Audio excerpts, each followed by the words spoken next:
damage property while doing so. We will not accept for people to be threatened at their places of work, their places of worship, or any place here in New York City. And as the mayor with the largest community of various faiths in the United States, it is my sacred duty to protect all New Yorkers, and that is what we are going to do. As a person of faith, I will always stand with those who seek to live in worship and freedom and security. And I want every New Yorker to know your city will protect you. No matter what is going on the globe, here in New York City, you will be safe. And so as families come together and neighbors prepare for Rosh Hashanah and Yom Kippur, our city is going to make sure they can do so safely. And I urge New Yorkers to celebrate and congregate throughout the weekend free of fear. The NYPD is working with our law enforcement partners at the city, state, and federal levels to ensure that every New Yorker, every neighborhood, every community, and house of faith is safe. There will be many protections that you will see, and there will be many that you will not see. New Yorkers can expect an increased police presence at key locations and houses of worship, and you will notice more of them in uniform. We will have an omnipresence and a real visible presence of uniformed personnel. We're deploying additional cameras to sensitive locations that will complement the 80,000 cameras in the NYPD domain awareness system. And we will ensure a swift response to any act of violence and any call for service. We will continue to protect New Yorkers, and I really want to thank the entire police department and all of our partners that are here from various organizations and entities that are standing in solidarity with us as we keep this city safe during this holiday season. Shana Tova to everyone, and now we'll turn it over to Interim Police Commissioner Tom Dowling and the members of the NYPD. Tom? Thank you very much, Mayor. And first of all, I want to thank the mayor for his time and his dedicated efforts in keeping all of us safe. And it truly does not go unnoticed. Good afternoon, everyone, and welcome to One Police Plaza. We are here today to send a clear message. New Yorkers should be certain that as I am helping the community with this high holiday season, we intend to make certain that everyone is safe and secure. Because the men and the women of the New York City Police Department will be out there 24/7 doing what they do best.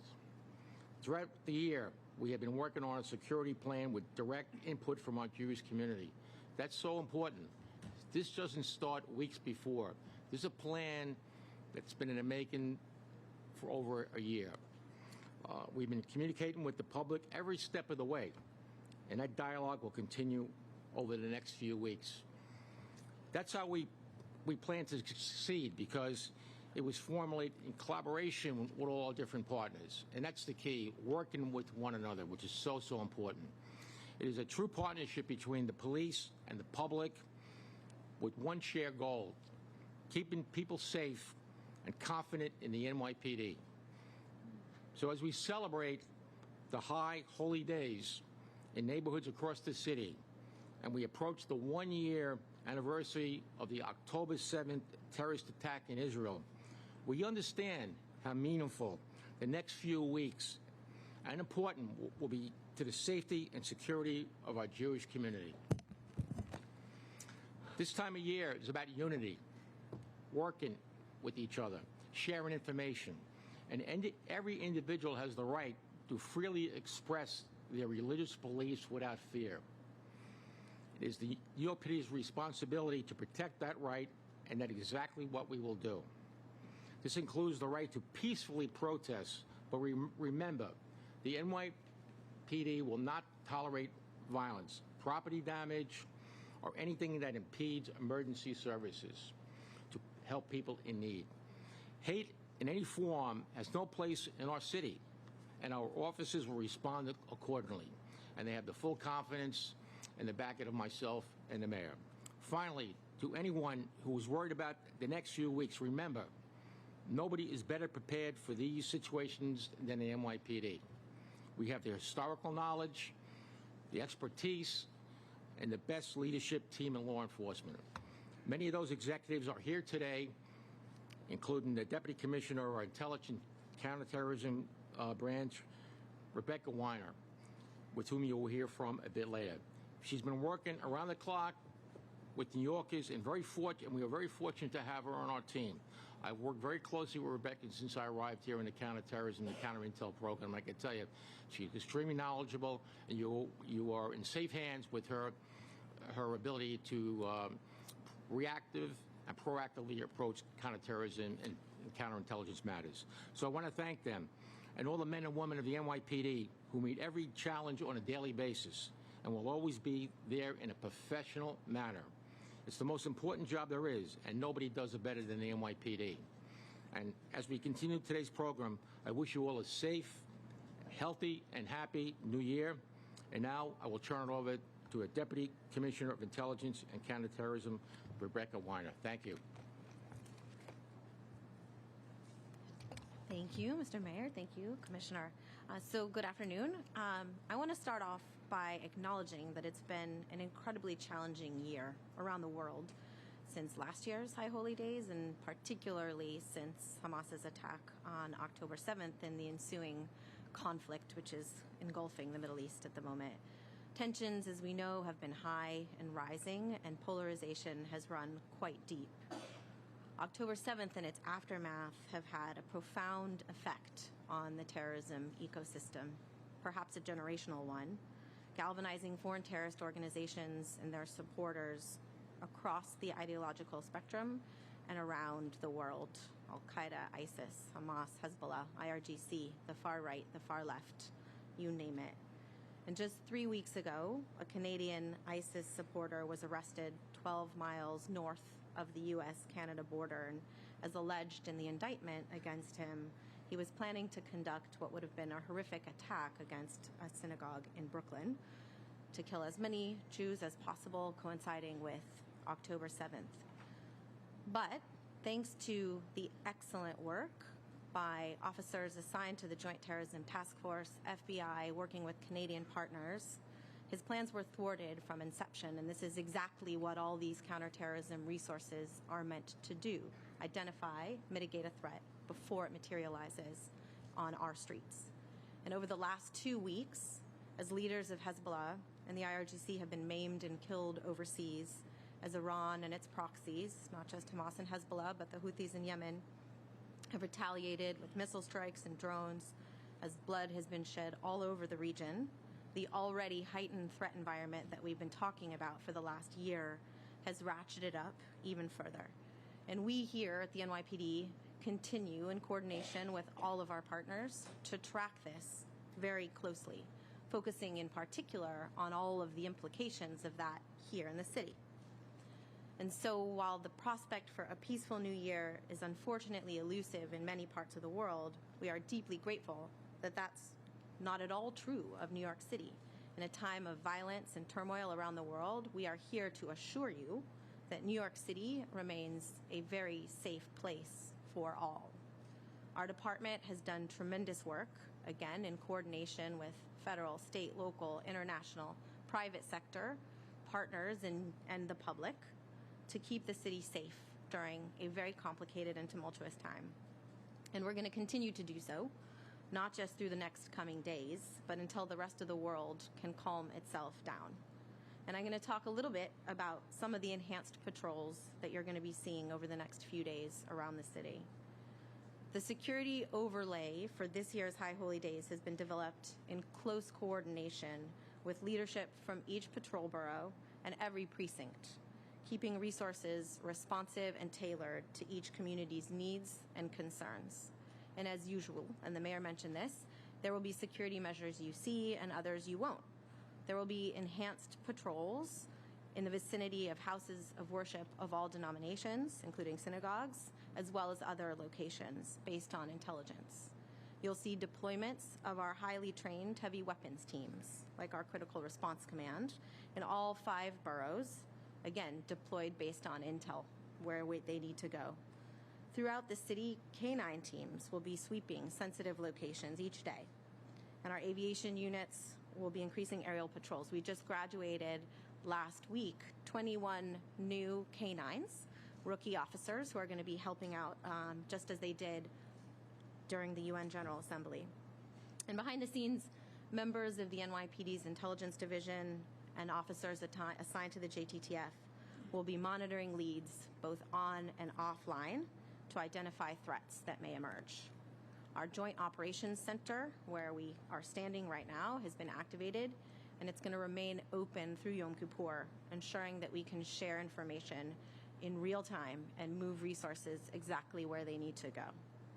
As always, we'll work in close coordination with partners to investigate every tip, every threat, every lead. So for any of you who may feel uneasy based on what you're seeing around the world, let me just remind you that A, we do this every day.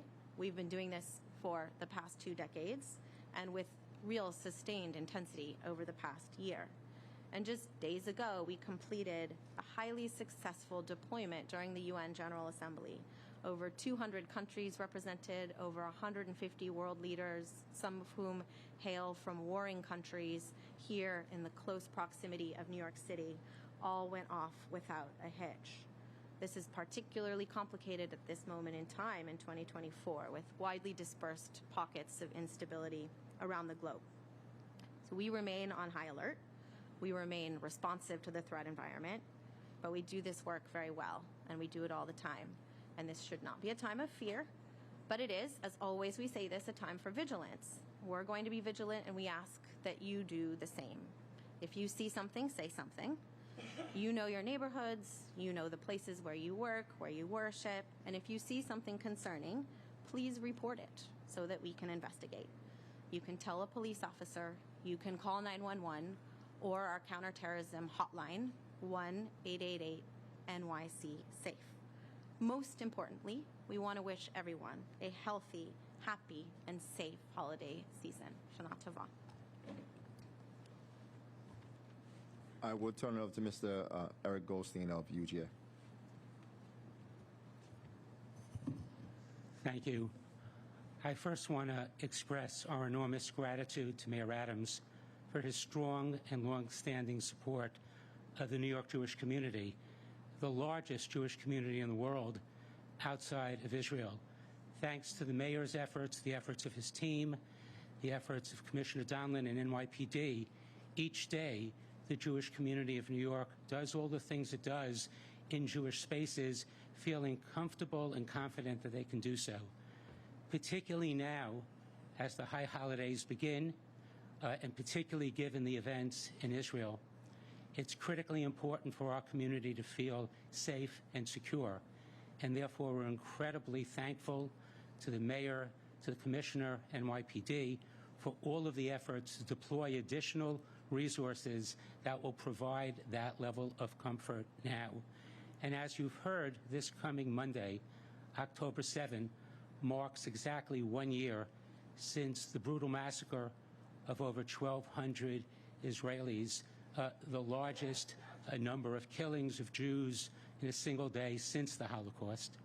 And it's critically important that on that day, too, when we do expect protests, that the Jewish community feels safe to go outside, to publicly express our outrage about what happened, to come together, to remember solemnly, and to reflect on the time ahead.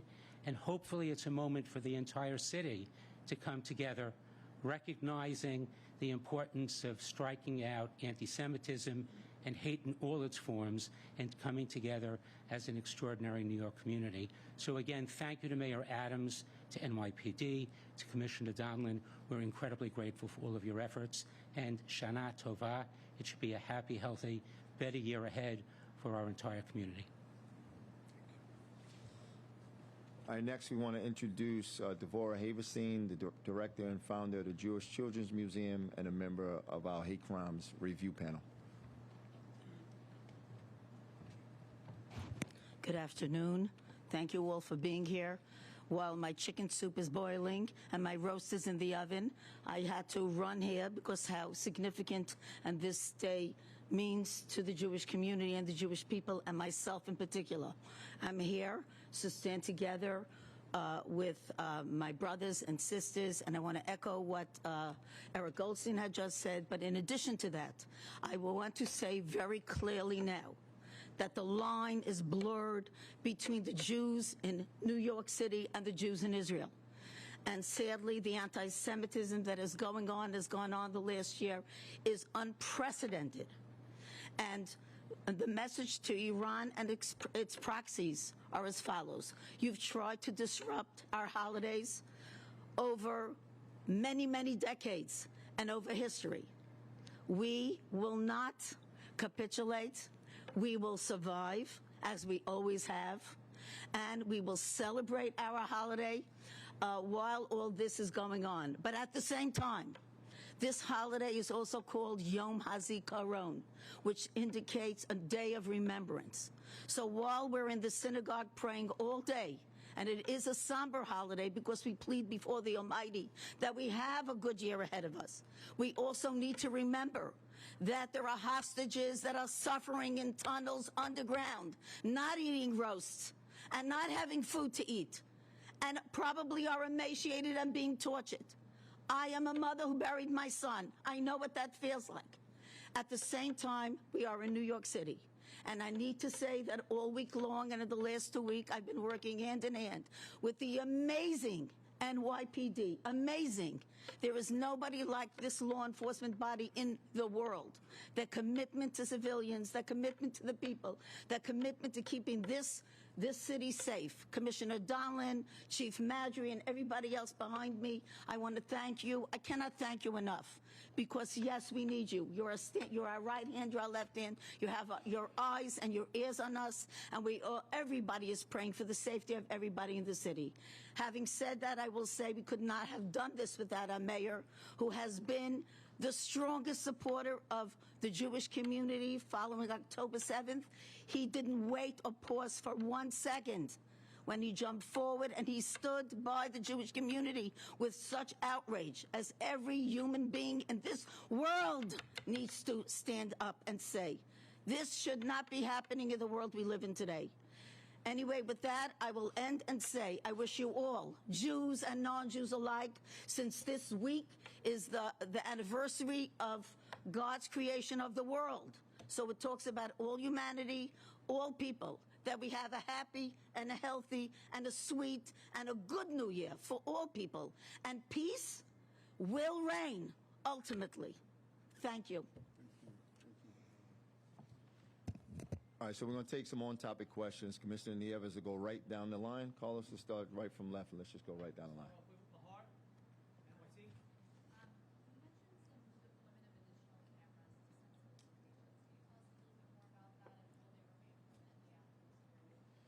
You want to take it? We have identified key locations in the city, about 50 plus of them that we're going to put cameras on, just for an extra layer of security during this 10-day holiday season.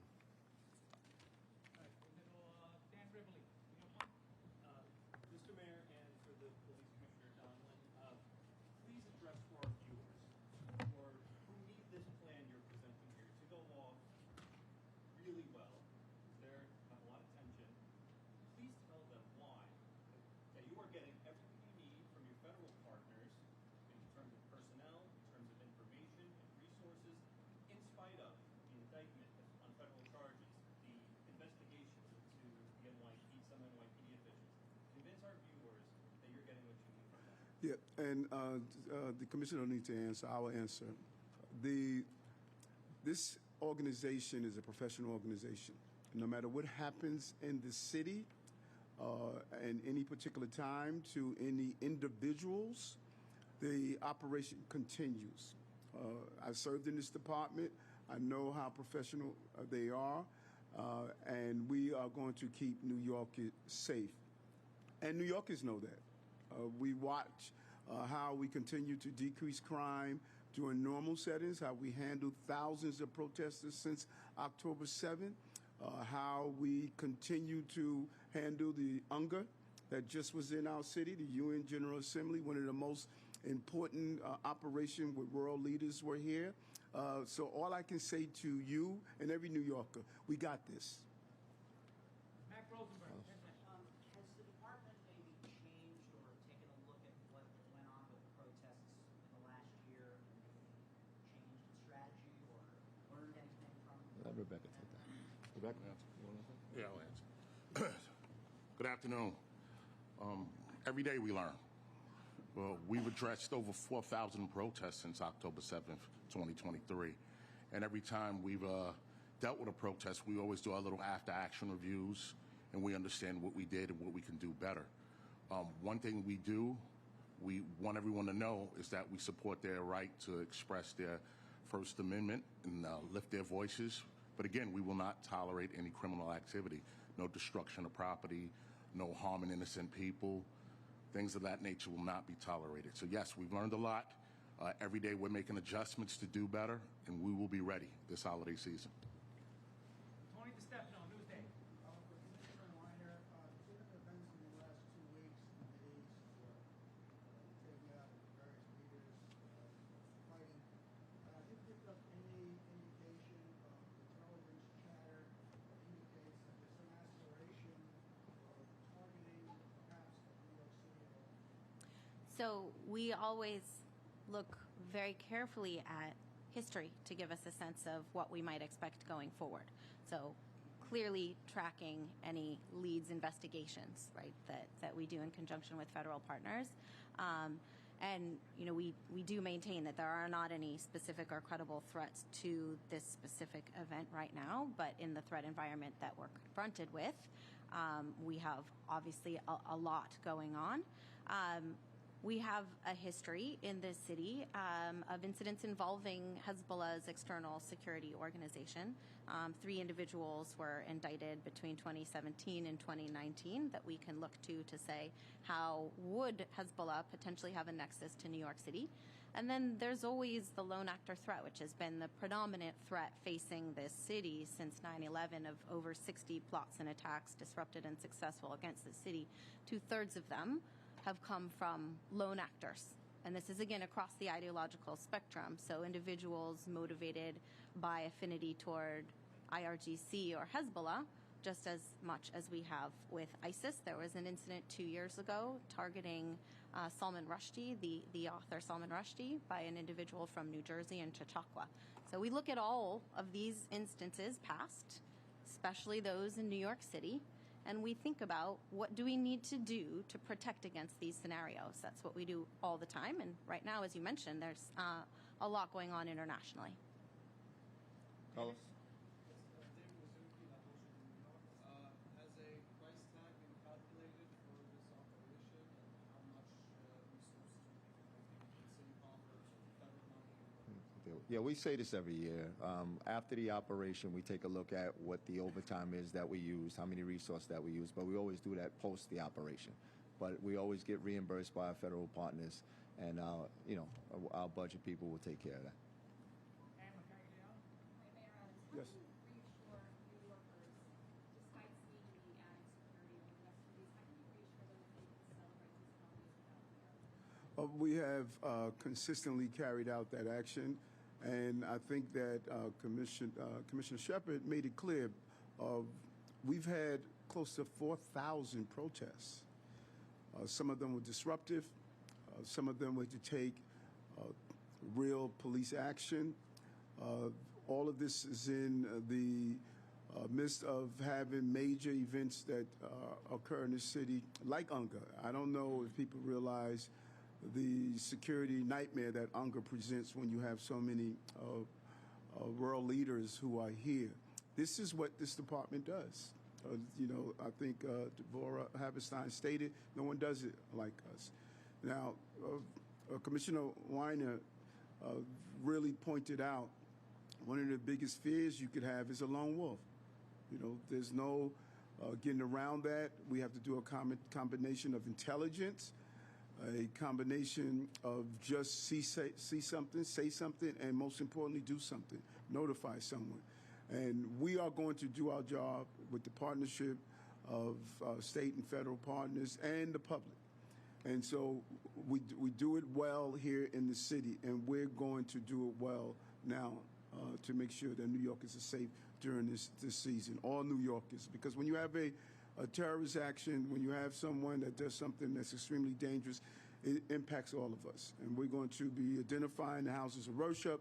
We're going to be identifying some of the historical targets that we look at. This is what we do. And this is a combination of the patrol force that the commissioner and the chief of department is going to do, and the combination of intelligence that Commissioner Weiner is going to do, and make sure that we get right. We're going to do our job.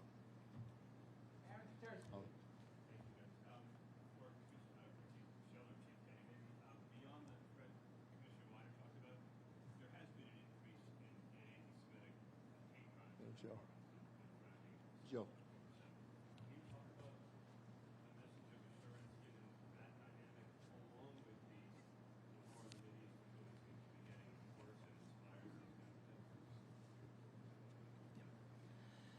So I'll give you a quick snapshot of hate crimes overall in New York City.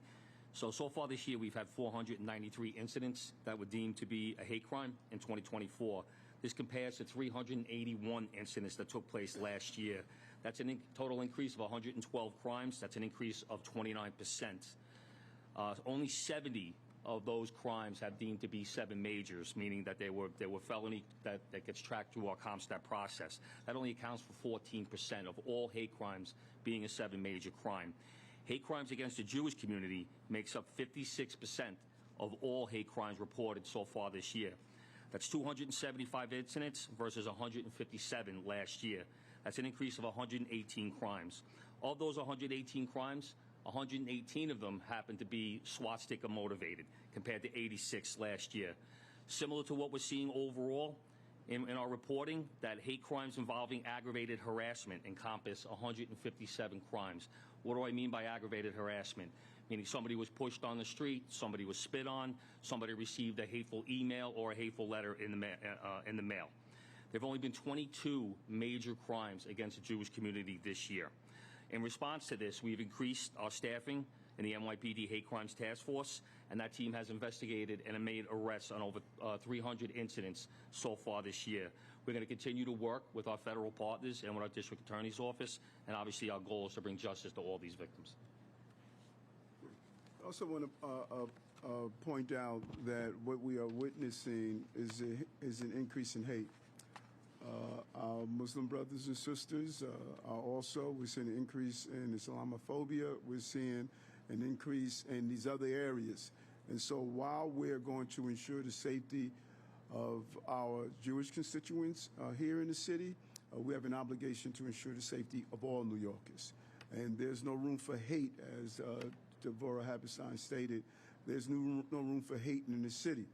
And many people told us during the Passover and during the Israeli Day Parade, they asked us not to hold a parade. They said that it was unsafe and that we shouldn't hold it.